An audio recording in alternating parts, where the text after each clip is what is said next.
Hello, my name is Helen Maynard-Casely and I work at the Australian Nuclear Science and Technology Organisation based here in Sydney.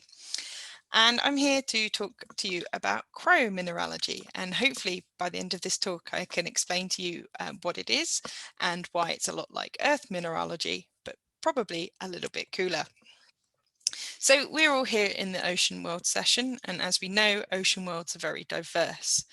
And in many ways, those variation in landscapes are driven obviously by different conditions and different settings, but also by the different materials that make up their surfaces. So everything from the bright spots on Ceres all the way through to the flowing glaciers on Pluto. And it's fantastic that we see such variability, but this is all happening with very simple, chemically speaking, materials. And it is pretty impressive that sort of a Earth-like geological variation can happen with such simple chemistry. Now, when we come to study materials on the surface of other planets, we begin to think about mineralogy. Now, we start to get into trouble with semantics here because mineralogy is really the study of terrestrial minerals. A mineral is defined as a naturally occurring material on Earth.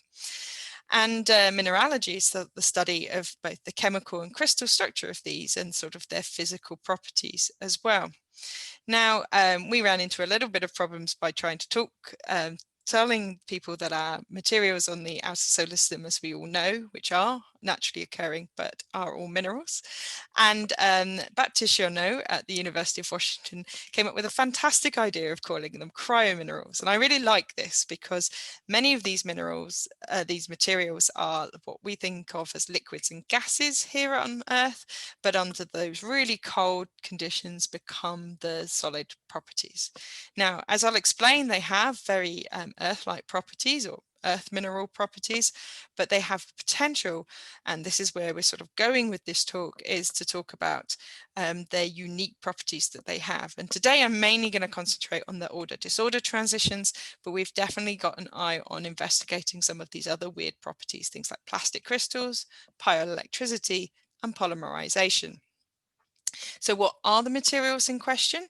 Well, on Ceres and Vesta, these are carbonates, sulfate hydrates, and small organics, small hydrocarbons. The Galilean means they're salt hydrates, so that should be chloride hydrates, and sulfate hydrates, along with, of course, water ice. Titan, they're small organics again, and these come from interactions of nitrogen and methane in the atmosphere that rain down on the surface. They can form both as pure solids, but also as complex co-crystals, as I'll explain later. If we burrow a little bit more into Titan, then they would probably meet a layer of ice. And at the interface between these organic and this ice layer, there's the potential of forming gas hydrates, as we know on Earth. We keep going on the outer solar system, we get to Pluto and the other Kuiper belt objects. And there things like methane and nitrogen become the planet's shaping materials, and carbon monoxide. So all of this information has been gathered by the various space missions that have explored these areas, and sometimes now Earth-based telescopes. They've given us a lot of information about the chemistry, but less on the material properties. And that's what we're trying to address. So we have things, this is what we're trying to do to understand these cryominerals. We're doing a series of Raman scattering experiments, so that gives us a really great idea of things, how they crystallize and some of the modes and things within the structure. We do X-ray diffraction, both in in-house facility and also at central facilities at synchrotrons. And then we also do neutron scattering experiments, and I'm based at the Australian Centre for Neutron Scattering. Neutrons in particular are really good for looking at these small materials, and that's because they scatter very well of hydrogen and other light elements in a way that X-rays don't always. And we follow the same sort of methodology. We're trying to first establish the crystal structure of these materials with these probes, then look at those order-disorder transitions I'll talk a bit more about. Then we're going to push through, once we know a lot about the crystal structure, we can do some modeling and think about the physical properties, do variable temperature experiments, investigate the potential for polymerization and pyroelectricity. And then also later on, we're thinking with an eye on looking at mechanical properties and finding more about the plastic crystals of these phases. So I wanted to, as I said, I'll explain that cryominerals are a lot like normal minerals. So on Earth, we have many of our minerals exhibit polymorphism. This is where something is the same chemical makeup, but a different crystal structure. And a famous extreme example of that is, of course, carbon, which can exist both as graphite and as diamond on the surface. So same chemistry, radical different chemical physical properties. And I would like to direct you to Rob Holdis's talk, where he's going to talk about polymorphism and phase changes that we've investigated in hydrogen cyanide and butadiene. Then, depending on the way they exhibit their crystal structure and what's happening in the crystal structure, you can get areas which, so particular directions which are better bonded than others. And then as you change temperatures or change conditions, you can get anisotropy. So in terms of such as in things like your thermal expansion. And these sorts of cryominerals can do this just as well as, say, earth minerals such as phyllosilicates. And so I direct you to a nice publication that Tuan Vu has just brought out looking at ammonia acetylene co-crystals.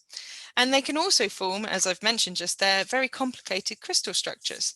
And Morgan Cable is going to take this in a bit more depth in her talk, which is in the same session, so I direct you to that.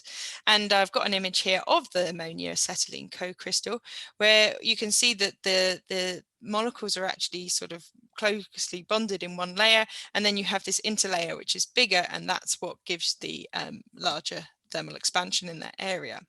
And then we've also, this is the benzene ethane co-crystal, which we discovered a few years ago, where the benzene molecules can actually form a framework, and the ethane lives down channels in that framework, making it the first potential evaporite for the surface of Titan.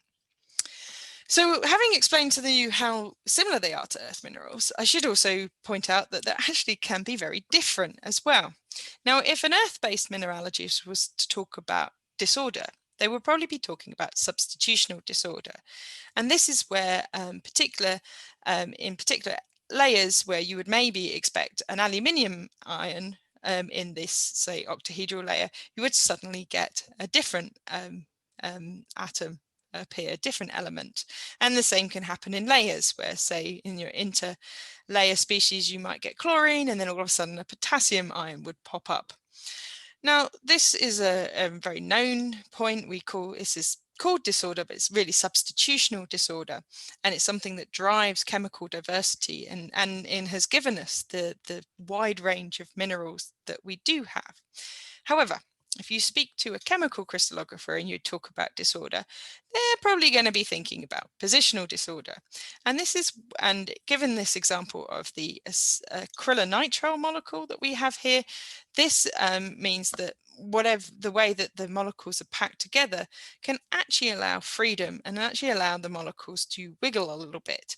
So for instance, they could do that centered around this carbon atom, or it could be that they're packed so much that only certain areas can actually move.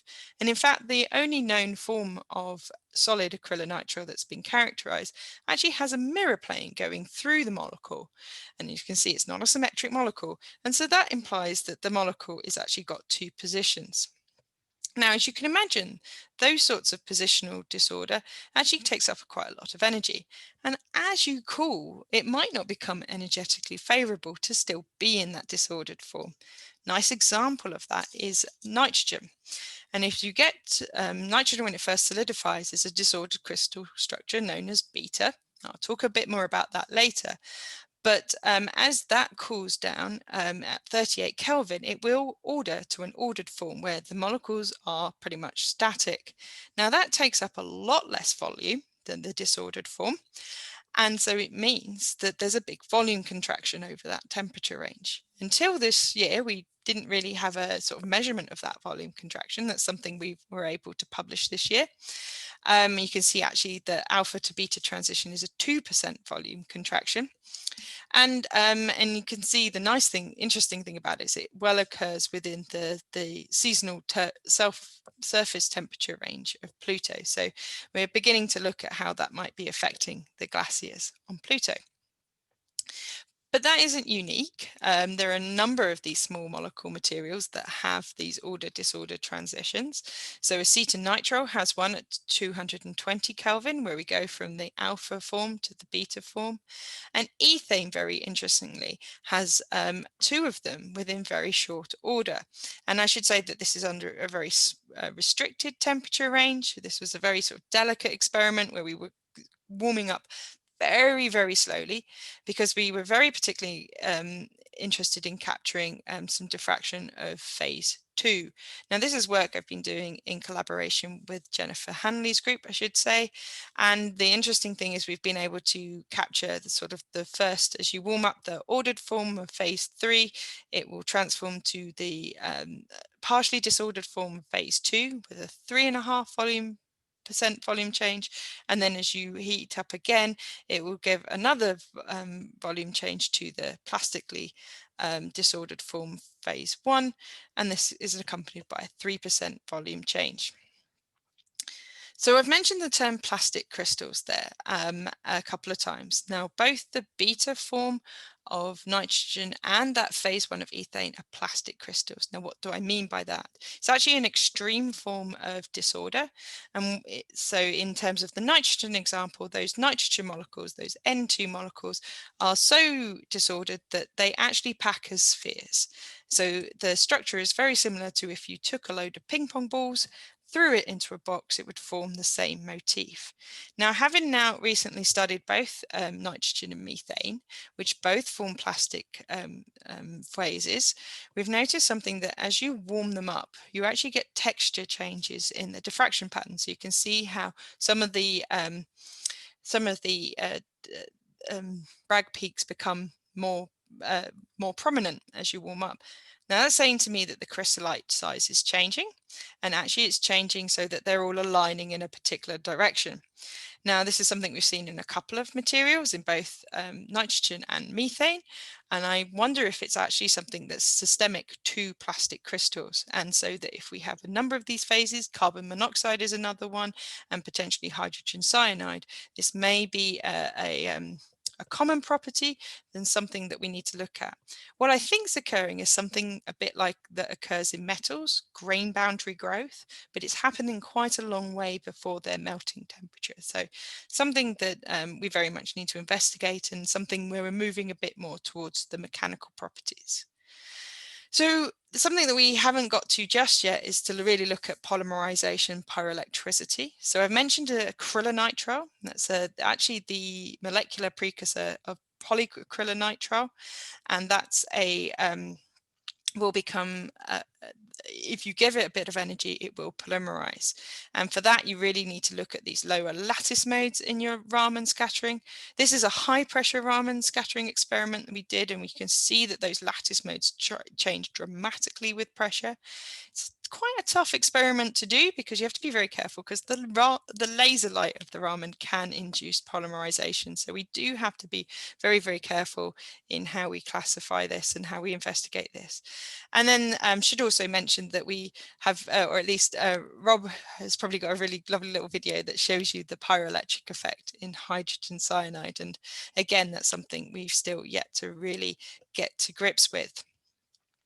So thank you very much for listening. And just in summary, I just say that cryominerals are a lot like earth minerals in that they do have the same sort of properties that we expect. We see a large diversity as we go across the solar system, so that's something we definitely need to look at, and to have them all classified and to know all their crystal structures and their physical properties.